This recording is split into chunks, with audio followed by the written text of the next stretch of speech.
In the heart of Africa, where the savannah kissed the horizon, lay the village of Mayuka. It was a land of vibrant culture and strict traditions, guided by the wisdom, or sometimes the fear, of its elders. One belief loomed larger than all others: twins were cursed.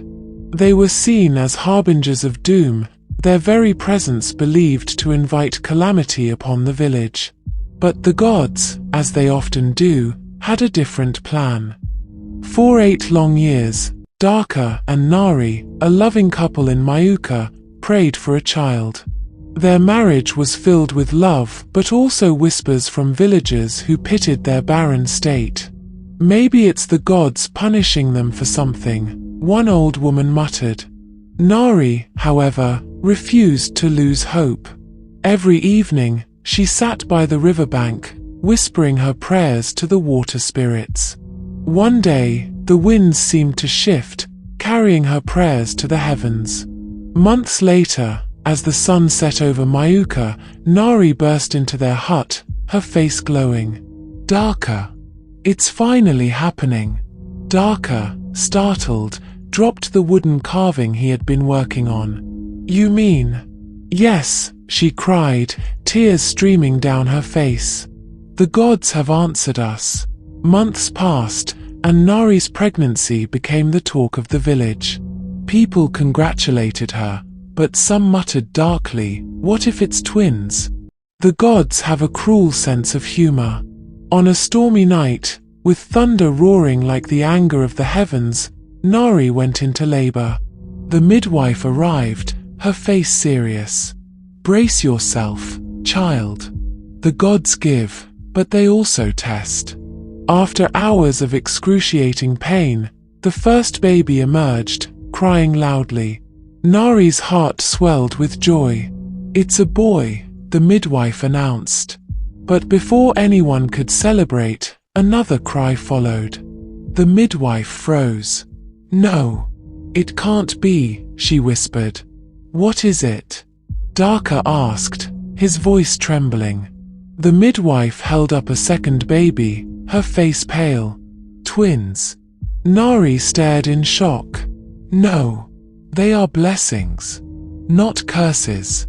The midwife shook her head. "The village will not see it that way." For weeks, Daka and Nari tried to keep the twins a secret. They muffled their cries with cloth, avoided visitors, and stayed indoors. But raising twins in secrecy was no easy task. One day, a nosy neighbor, Mama Kezi, was passing by their hut when she heard unmistakable double cries.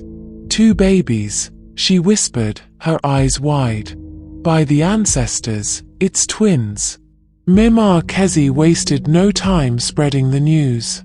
By nightfall, a crowd had gathered outside Daka and Nari's hut, holding torches and shouting. "Show us the babies," they demanded. Daka stepped out, trying to calm the crowd. "Please, they are just children."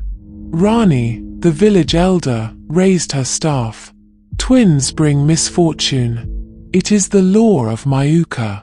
They must be taken to the jungle." Nari clutched her babies, tears streaming down her face. "You can't take them. They've done nothing wrong." The villagers were unmoved. By dawn, the council decreed that the twins be abandoned in the jungle, and Daka and Nari, shamed for bringing a curse upon Mayuka, were banished. Daka and Nari carried their twins deep into the jungle. Nari wept as she kissed their tiny foreheads. "May the gods protect you," she whispered. As the couple disappeared into the darkness, the jungle came alive. A lioness, Karu, emerged from the shadows, her golden eyes gleaming. Behind her, a mischievous monkey, Jailer, swung down from the trees. "They're tiny humans," Jailer exclaimed. "Are they snacks?" Karu growled. "They are not prey. They are abandoned, like I once was." Jailer scratched his head. "We're really doing this, aren't we? Raising humans. What's next? Teaching them to swing from trees?" "Yes," Karu said firmly.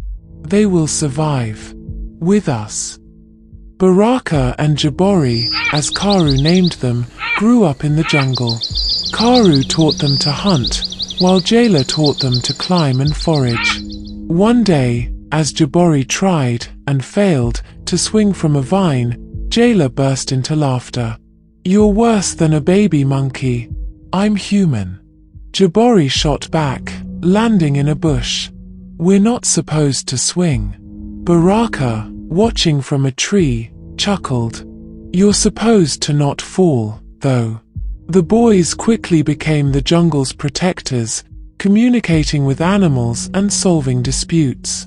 One time, a quarrel between an elephant and a hippo over a watering hole ended with Jabori mediating. "You both have big butts," he said, "so just share the space." Back in Mayuka, calamity struck.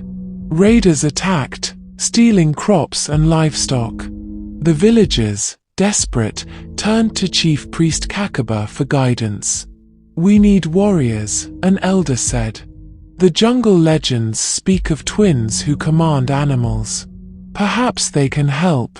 Kakaba hesitated. "Seek them, but tread carefully. The jungle is not forgiving." The search begins. The villagers ventured into the jungle, led by their fear and desperation. Meanwhile, Imasi, a chatty parrot and friend of the twins, overheard their plans. "They're looking for you." Imasi squawked, flying to Baraka and Jabori. "Us?" Baraka frowned. "Why?"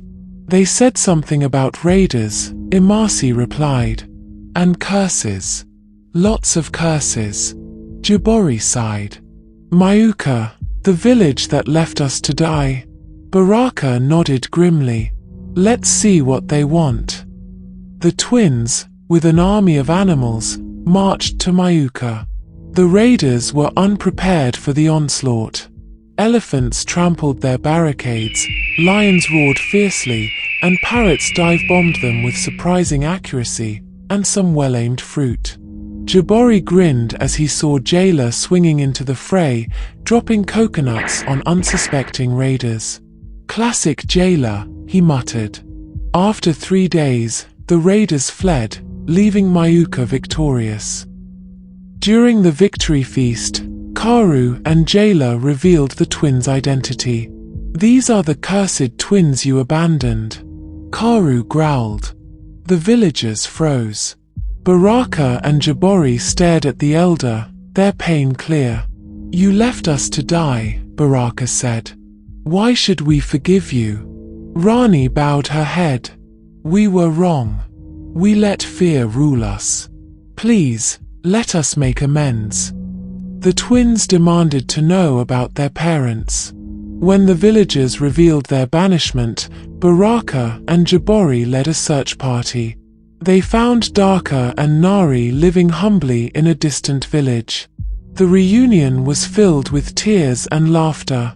"You are alive," Nari cried, hugging them tightly.